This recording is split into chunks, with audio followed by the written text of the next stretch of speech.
Assalomu alaykum barchaga. Bugun biz tenglamalar bo'limini boshlaymiz. Birinchi dars chiziqli tenglamalar. Bu chiziqli tenglamalar bu tenglamalar bo'limining eng soddasi.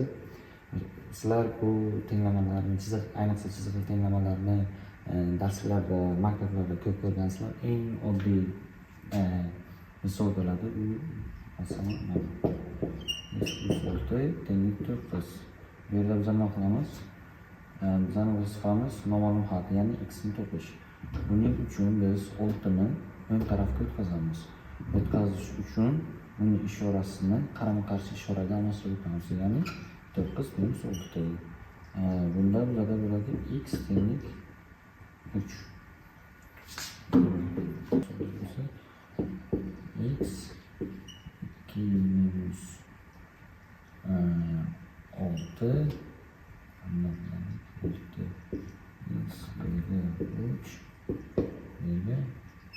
3 minus x. Bunda birinchi bo'lib qavslarni o'lchamiz.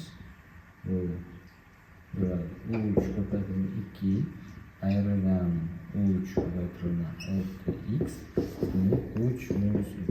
Bunda 3 kare 2 bu 6 minus 3 kare 6 bu 8x 3 minus x.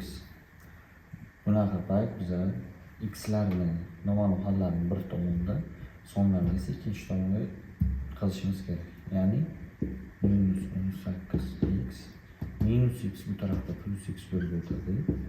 Plus x 3 mana bu 6 mana bu yerda plus bo'ladi. Degani bu musbat son. Bu tarafga esa manfiy bo'lib, ya'ni minus 6 bo'lib o'tadi.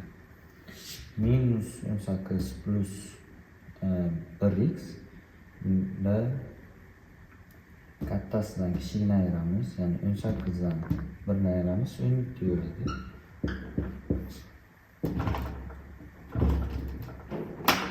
Va kattasini ishorasini qilamiz. Bu yerda esa minus 3.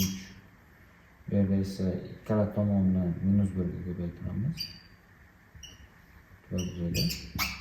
Va bu 17x tenglik 3 bo'ladi. Va bu 17x bu degan 17 ko'paytirilgan x. Ko'paytirish bu tarafga bo'lish bo'lib o'tadi. Va o'zimiz javobimiz x teng 3 taqsim 17 bo'ladi. Endi bir murakkabroq misollarni birlashib ko'ramiz. Bu chiziqli tenglamalarning kasr sifatida berilsa, masalan bunda 2x minus 1 taqsim 3 tenglik 4x minus 3 taqsim 2 berilgan bo'lsa, biz bu paytda proporsiyani, ya'ni proporsiyani ishlatamiz. Ya'ni bu ikkitasini ko'paytiramiz bir-biriga va bu ikkitasini bir-biriga ko'paytiramiz. Bunda 2x minus 1 tenglik 3 4x minus 3 bizga paydo bo'ladi. Qavslarni o'lchamiz. 2 kare 2 4x 1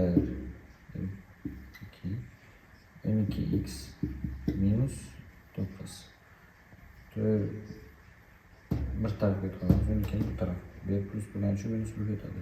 4 minus 12x minus 8x minus 2 bu yerga plus bo'lib o'tadi. Minus 9 plus 2 bizga bo'ladi minus 7.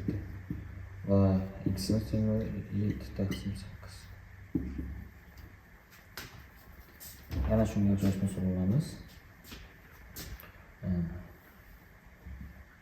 9 2x plus 1 taqsim 2 tenglik 8 5 2 plus 9. Va shunday berilgan bo'lsa, agar ikkala tarafning mahrajlari bir xil songa bo'linsa, biz qisqartirishga haqqimiz bor. Ya'ni bu tarafda 2, bu tarafda 8. Bular bir-biriga bo'linadi. Ya'ni 8 2 ga bo'linadi. Biz qisqartiramiz. Ikkalasini 2 ga qisqartiramiz. 2 bo'lingan 2 bu bizga 1. 8 ni 2 ga bo'lsa bu 4. Va bizga misol bunday shaklga keladi.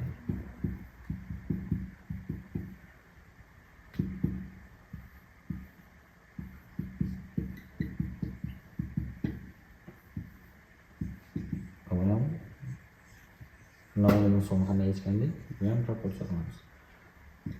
36 x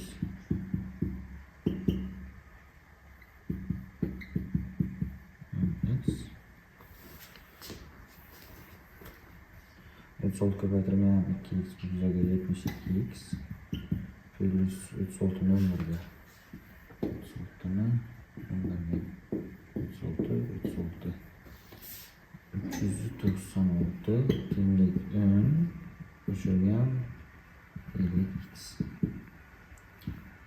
x'larni bir tarafga namoyon qilinganini bizaga bu 22x tenglik minus 386 x esa minus 386 taqsim 2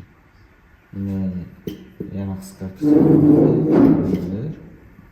va bu yerda 1 9 3 qisqaradimi 193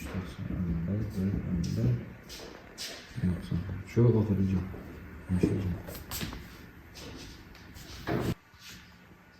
Shu bugungi mavzu edi, chiziqli tenglamalar. Bizni kuzatishni davom eting. Podpiska, like, kommentariy yozing va keyingi darsda biz kvadratli tenglamalarni nasib etamiz.